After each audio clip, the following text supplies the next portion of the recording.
Selamat malam pemirsa. Jumpa lagi dalam channel Misteri Horor. Saya, Laki, akan menceritakan sebuah kisah mistis yang menimpa seorang pemuda tanggung namanya Johnny yang saat itu tepat berusia 20 tahun. Johnny biasanya berkumpul dengan teman-temannya di warung sebelum dia berpacaran atau sebelum dia pergi menuju ke pacarnya yang kebetulan rumahnya berada di kampung tetangga yang jaraknya kurang lebih 3 kilometer. Johnny ketika berpacaran dia biasanya jalan kaki mengikuti satu jalan yang ada di depan. Kalaupun ada jalan yang lain, itu jalan melewati belakang kampung yang kebetulan melewati kompleks pekuburan. Dan dalam perjalanan di sekitar hampir berbatasan dengan kampung tetangga tersebut, dia menjumpai beberapa pemuda tanggung yang sedang melakukan perkelahian antar kampung, tarkam. Nah, apa yang terjadi selanjutnya? Saksikan, jangan kemana-mana. Oke, lanjut saja.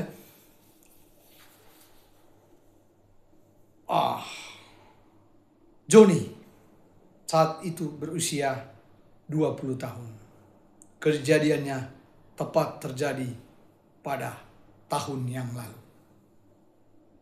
Johnny memiliki seorang pacar yang rumahnya berada sekitar 3 kilometer jaraknya dari kampungnya.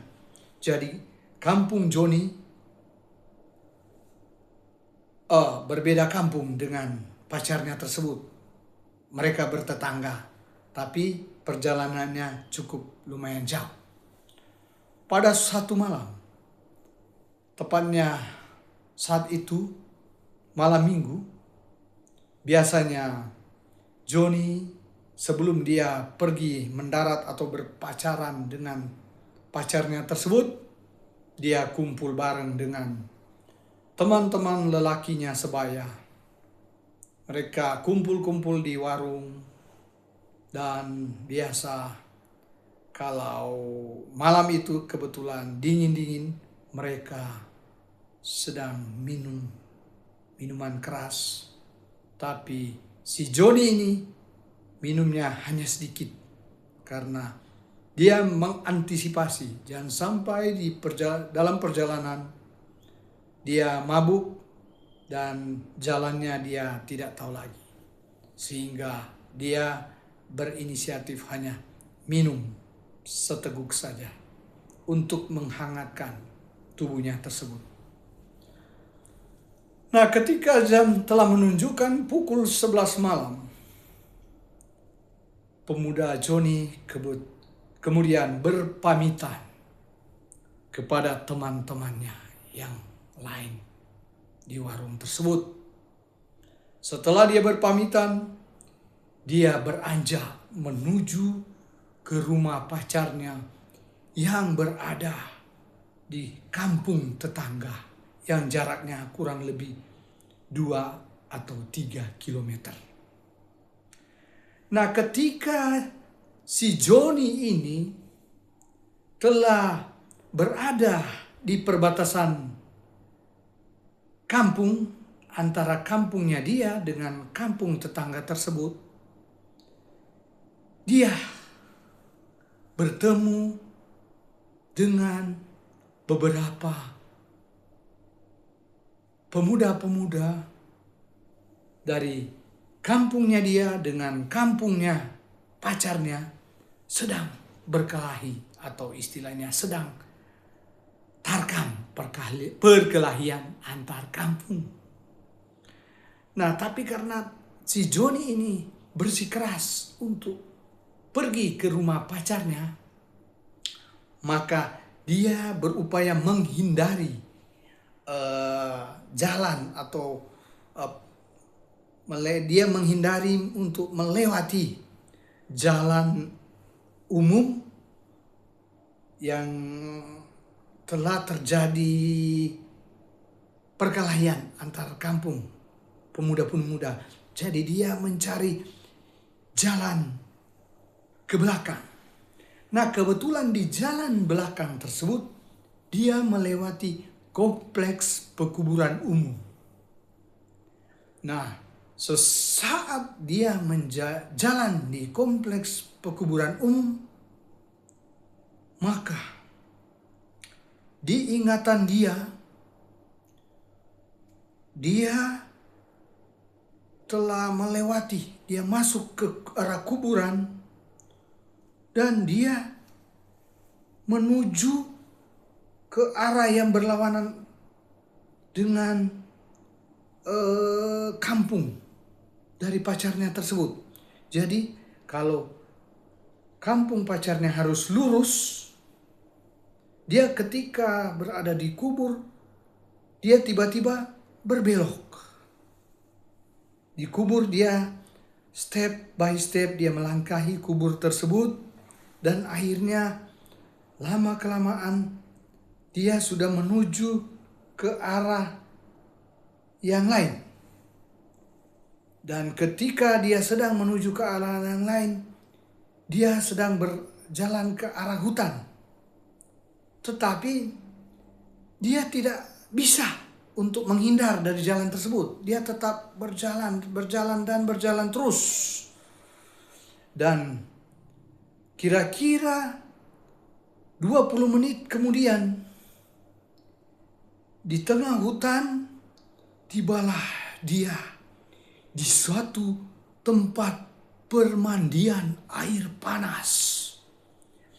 Permandian air panas tersebut biasanya orang-orang di situ mandi di saat pagi atau sore hari.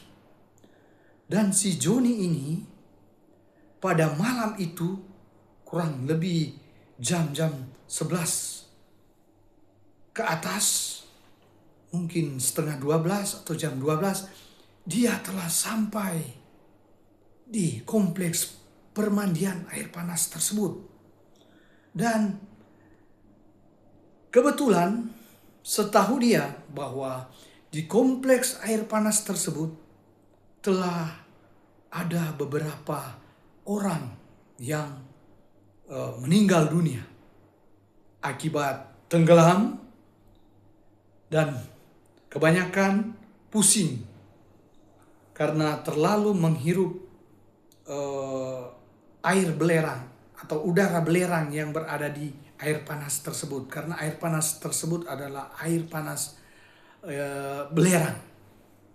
Nah, di benak Joni, dia masih ingat bahwa saat itu dia sudah di kompleks air panas tersebut, dan saat itu juga dirinya coba mandi. Dia memancar-mancarkan air panas tersebut pada dirinya. Dan dia di benaknya dia tahu itu air panas. Tapi dia seolah-olah tidak bisa mau kemana-mana lagi. Dia tidak bisa kemana-mana lagi. Dan ketika dia sudah memancar-mancarkan air panas tersebut ke tubuhnya dan sudah membasahi dirinya, maka kurang lebih 1 jam kemudian dia berjalan tanpa arah. Dan ketika dia sadarkan diri, dia sudah kembali di halaman rumahnya. Dan ketika dia buka pintu rumahnya, dia masuk, dia melihat jam telah menunjukkan pukul 2 dini hari. Dan saat itu dia berpikir bahwa apa yang terjadi pada dirinya, dia tidak tahu lagi. Dan sampai saat ini, dia tidak melupakan akan kejadian yang menimpa dirinya tersebut. Dan saat ini, si Joni tersebut telah menikah, tetapi bukan dengan pacarnya yang tadi, tetapi dengan pacarnya yang lain. Oke, terima kasih. Semoga berkenan. Wassalam.